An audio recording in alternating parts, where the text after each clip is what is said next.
So, I was looking at my screen time report this morning, which, by the way, is a terrible masochistic ritual I really need to stop doing. Oh, yeah. Never a good idea to look at that before coffee. Right. Yeah.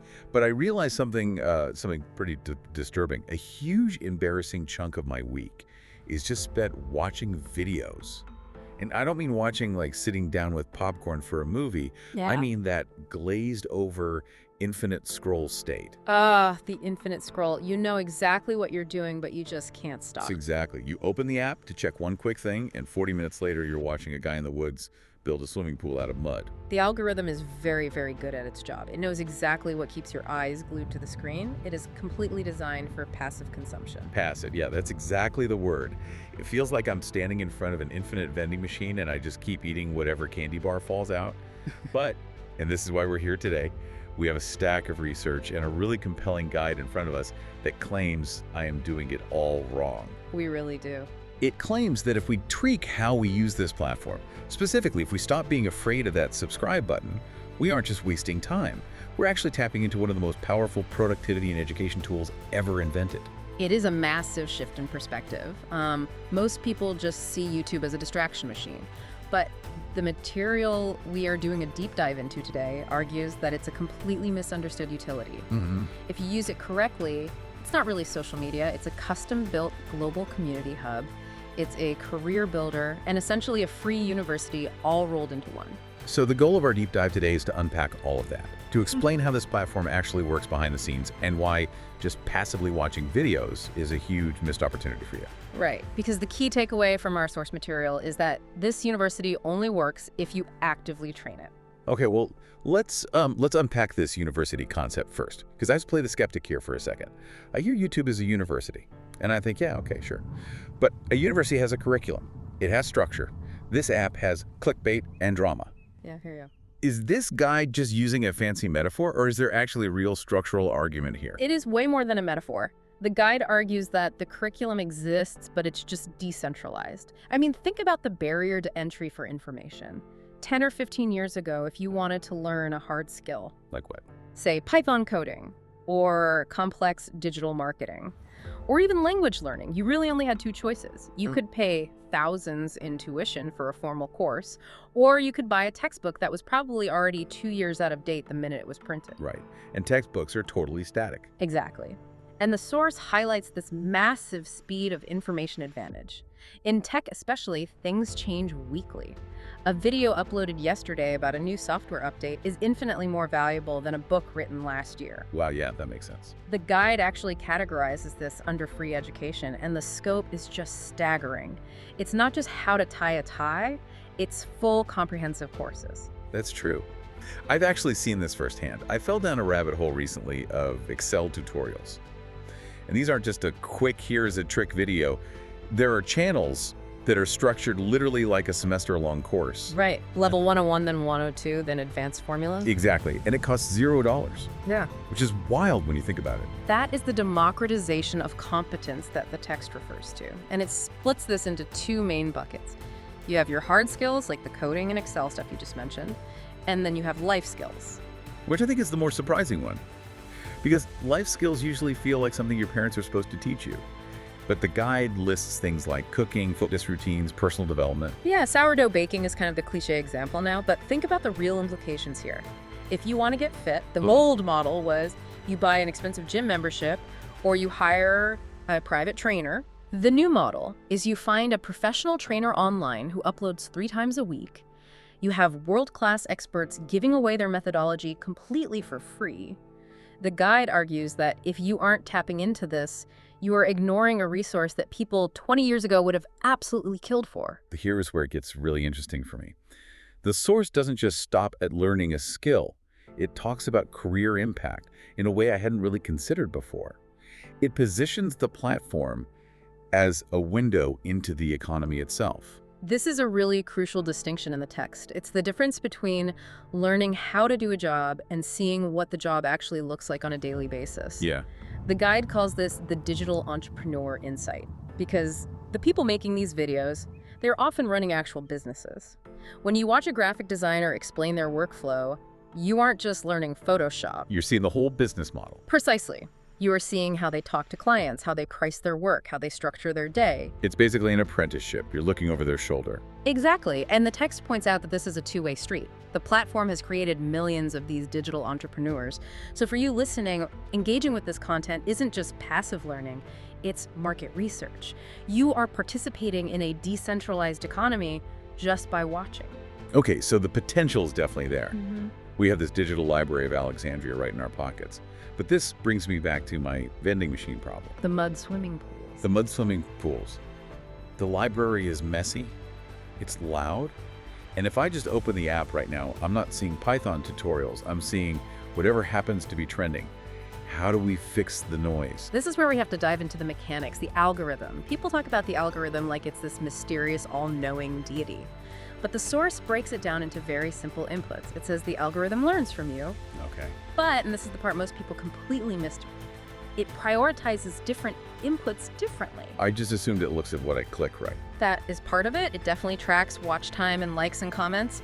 But the guide makes a really fascinating distinction here between engagement and identity. Engagement versus identity. Okay, break that down. If you click on a viral video of a cat falling off a table because you're bored, the algorithm registers that as engagement. It goes, okay, humans like falling cats. Here is another one.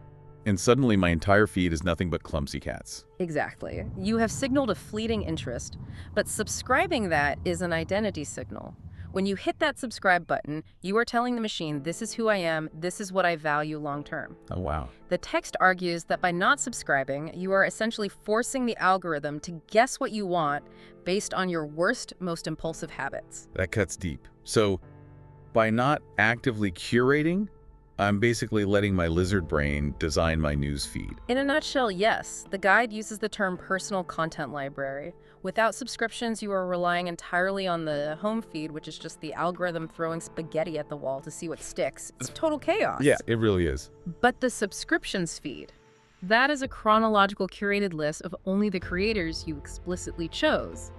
It turns the noise off. I really like that distinction because I think a lot of us ignore the subscriptions tab completely. We just open the app and doom scroll the home tab. But the source is saying the subscriptions tab is where the university actually lives. Correct. It organizes the chaos. If you subscribe to a tech reviewer, a history channel, and a yoga instructor, your subscription feed becomes a schedule, a personalized syllabus. So you don't have to search for yoga for back pain every single morning, it's just there waiting for you. Exactly. It makes your learning efficient.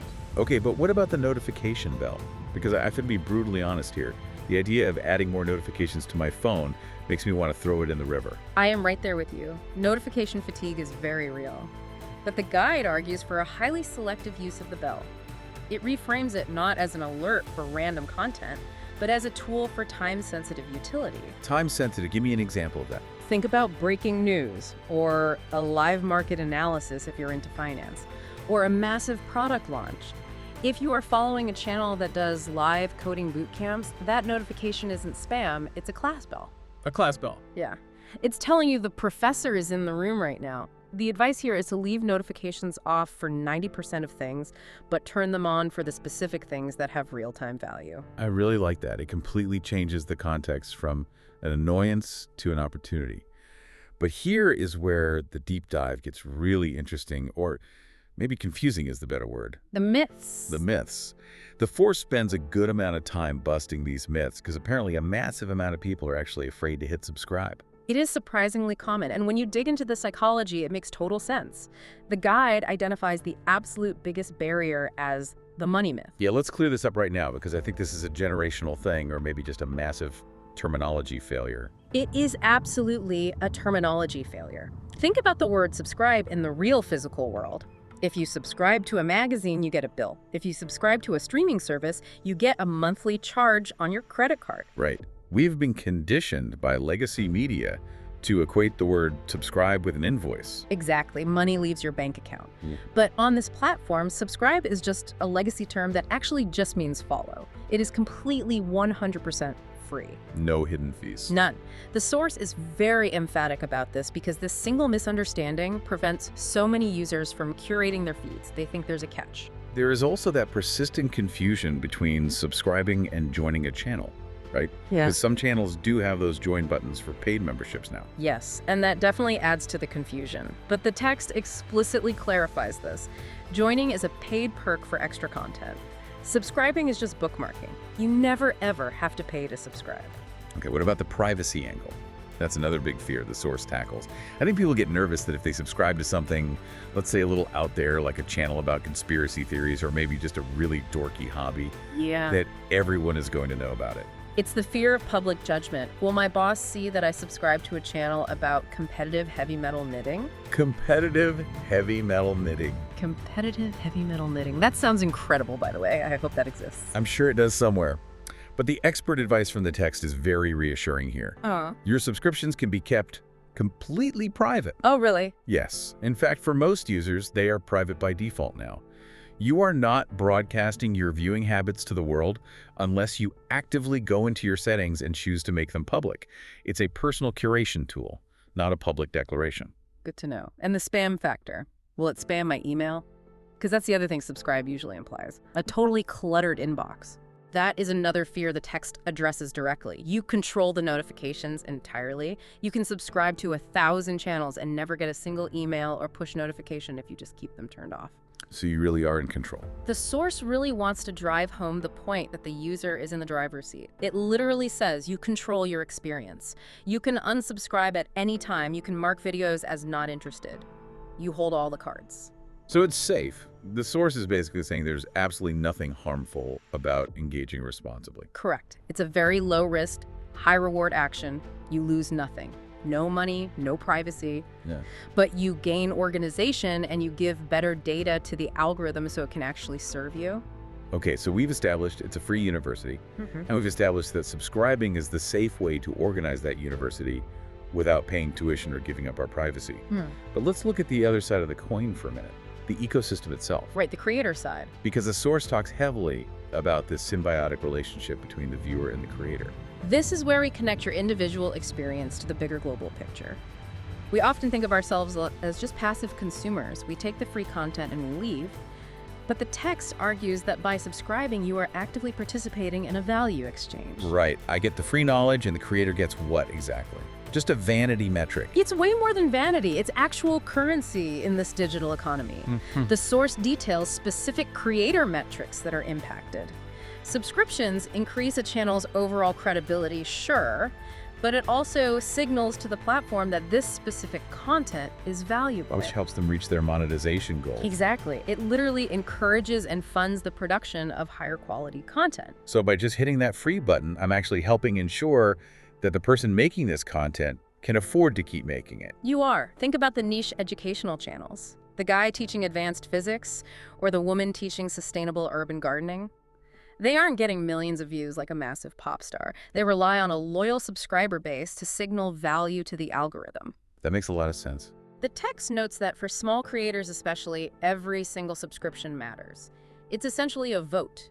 You are voting for the kind of content you want to exist in the world. That's a really powerful way to frame it. It transforms the viewer from just a ghost in the machine into an active supporter. And it moves the viewer from passive watching to actually joining a community. The source lists specific ways to engage beyond just subscribing, participating in live chats, sharing ideas in the comments, and joining discussions with like-minded viewers. I want to touch on that community aspect, because usually when people talk about YouTube comments, they sort of cringe. It's known as the Wild West of internet toxicity. But the source seems to have a completely different take on it. It does. It argues that the toxicity is mostly concentrated on the viral content, the stuff that gets pushed to the homepage for everyone. But when you get into the niche communities, the subscription side of things, the comment section looks very different. That's actually really true. I was fixing my dishwasher the other day and I was watching this highly specific tutorial. I scrolled down to the comments expecting the worst, and it wasn't trolls. It was hundreds of people saying, hey, at minute 4, be careful with that blue wire, or thanks, this saved me $200. It was genuinely helpful. That is the network that the guide describes. You aren't just watching a video in isolation. You are entering a virtual room full of people with a shared problem or a shared interest. Yeah. The text highlights that you can share ideas and build a network. If you're learning coding, the comments section is your study group. If you're learning to cook, it's a recipe swap. That's a really cool way to look at it. It's not just a video library, it's a full campus. You've got your professors making the videos and your classmates down in the comments. And you have the administration building, which is the algorithm. And as we discussed, you can train the administration to work for you instead of against you. So let's bring this all back to you listening right now. We've covered a lot of ground today, from the mechanics of the algorithm to the psychology of the subscribe button. If someone is listening to this and they're realizing their feed is just a mess of distraction, what is the immediate actionable takeaway? The summary from the source is incredibly clear. YouTube is a tool. Like any tool, it can be used for good or for waste. Subscribing is simply the method to sharpen that tool. It's the difference between walking into a library where all the books are just thrown in a giant pile on the floor versus walking into one where everything is shelved and labeled perfectly just for you. That is a perfect analogy, and the text offers a very specific internal call to action here. It says, be intentional. If a channel educates you, motivates you, or improves your lifestyle, subscribing is the smart way to stay connected. Smart. I like that. It's not about being a super fan. It's about being smart with your own attention. Precisely. It's about ensuring that when you do have 5 minutes to pull out your phone, you are presented with something that actually adds value to your day, whether that's a new recipe, a coding tip, or just something that genuinely makes you laugh rather than whatever happens to be trending globally. You know, it really makes you rethink that button entirely. It's not a favor you do for the creator. It's a bookmark for yourself. It is. And if we look at the final thoughts from the source, it emphasizes that subscribing helps you build your own personal content library. It puts the control back in your hands. Which brings us to the end of our deep dive today. We've gone from passive watching to active curation. We've busted the myths about cost and privacy. Seriously, it's free. Just hit the button. And we've looked at how the simple click fuels a massive global economy of free education. It really is one of the most powerful platforms available today if you use it correctly. It's a superpower hiding in plain sight. Absolutely. So as we wrap up this deep dive, we want to leave you with a final thought to chew on. We've talked a lot today about how your feed is a direct reflection of your inputs. Right. And this raises a really important, maybe slightly uncomfortable question for everyone listening. The source describes your subscription list as a personal library of your interests and goals. Okay, I see where you're going with this. So if you were to open your app right now, please don't do it if you're driving, but if you were to look at your subscription list, what does it say about your future self? Is it a reflection of who you are right now? Or is it a reflection of who you want to become? Ooh, that is a heavy question to end on. If I look at my feed, does it look like the person I want to be in 5 years? Or does it look like a person who just wants to watch cats fall off tables? I think I might need to go do some serious curation right now. I think we all do. Thanks for joining us for this deep dive. Go curate that feed, learn something new, and we'll catch you next time. See you later.